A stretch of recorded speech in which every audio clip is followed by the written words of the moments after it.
Du cœur au ventre. Des idées plein la tête. Marie Montpetit.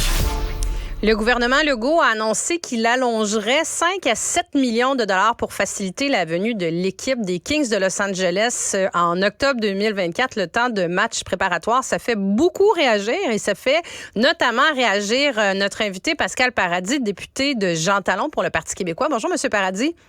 Bonjour, Mme Montpetit. Bonjour. Avant de se lancer dans le vif du sujet, vous me permettrez de vous féliciter pour votre victoire dans cette élection partielle, puis de vous demander comment ça se passe les premières semaines dans votre nouvelle vie de député. Merci beaucoup pour vos bons mots. Ça se passe bien, ça se passe vite. Je suis arrivé en pleine session parlementaire, donc il y avait beaucoup de travaux à l'Assemblée nationale. On est en train aussi de prendre possession de nos affaires de circonscription. Alors, ça se passe bien, mais je vous le dis, on était au travail le 3 octobre très tôt le matin et on continue sur cette lancée-là. C'est tout un bouleversement. Ça part vite, effectivement, le lendemain d'une élection. Je m'en rappelle moi-même. Monsieur Paradis, c'est ça, vous avez réagi assez fortement hier, entre autres, sur Twitter, mais je vous donne la parole parce qu'effectivement, l'annonce qui a été faite hier est sortie un petit peu du champ gauche. Là, c'est très critiqué aussi dans le contexte, mais je voulais vous entendre, entre autres, comme député de la région de Québec, voir comment vous recevez ça comme annonce. Il faut distinguer d'abord l'amateur de hockey du député, hein, ou en fait, même, il ne faut pas les distinguer, ça va ensemble dans ce cas-ci. On est content d'avoir des matchs de hockey de la Ligue nationale à Québec. On est content de parler de rayonnement de la ville. Mais franchement, d'investir des fonds publics pour payer des millionnaires et des milliardaires pour des matchs hors concours des Kings de Los Angeles contre les Panthers de la Floride et les Bruins de Boston, dans le contexte actuel, ça me paraît choquant. Donc, ça arrive 10 jours à peine après une mise à jour économique dans laquelle le ministre des Finances nous dit « Les temps sont durs, il n'y a pas de marge de manœuvre.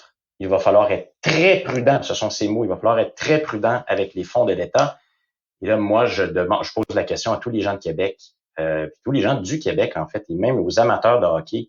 Est-ce que vous croyez que c'est une gestion prudente des fonds publics que de les donner à des gens qui sont des millionnaires, qui sont des milliardaires? Parce que les gens qui vont prendre l'avion là pour venir jouer ces matchs-là, on s'entend, il y a personne qui est pas millionnaire là-dedans. Et pendant ce temps-là, on est en négociation avec le secteur public. On parle des gens dont certains ont des salaires modestes, qui demandent des conditions dignes pour les prochaines années. On leur dit, il n'y a pas d'argent pour vous sur la table.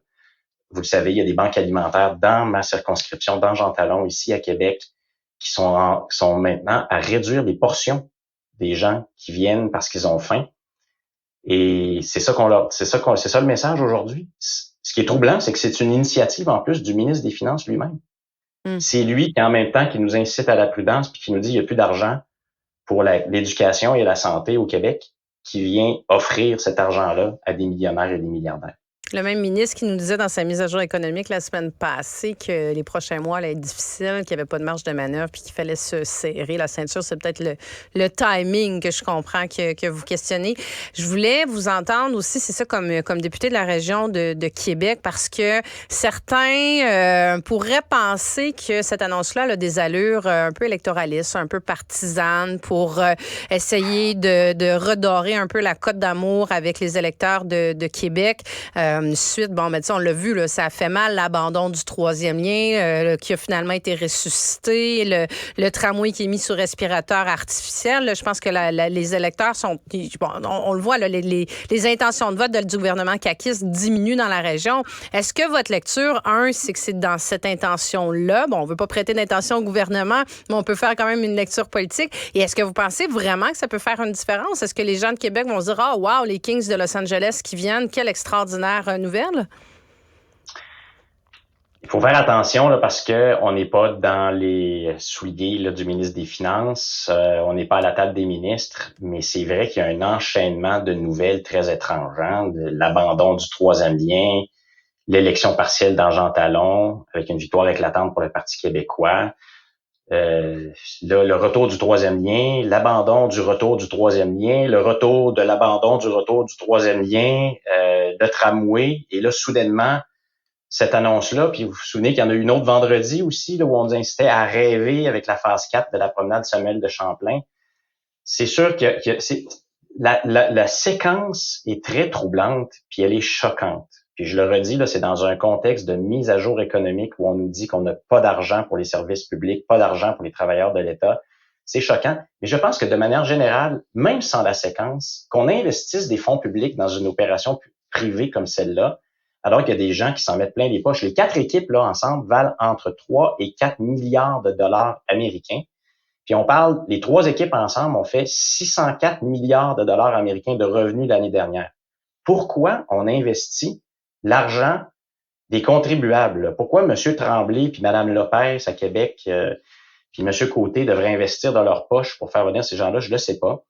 On a appris aussi aujourd'hui, Mme Montpetit, ou hier, que les Kings de Los Angeles ils étaient vraiment contents parce que eux, leur amphithéâtre, là, dans ces dates-là, est en réparation.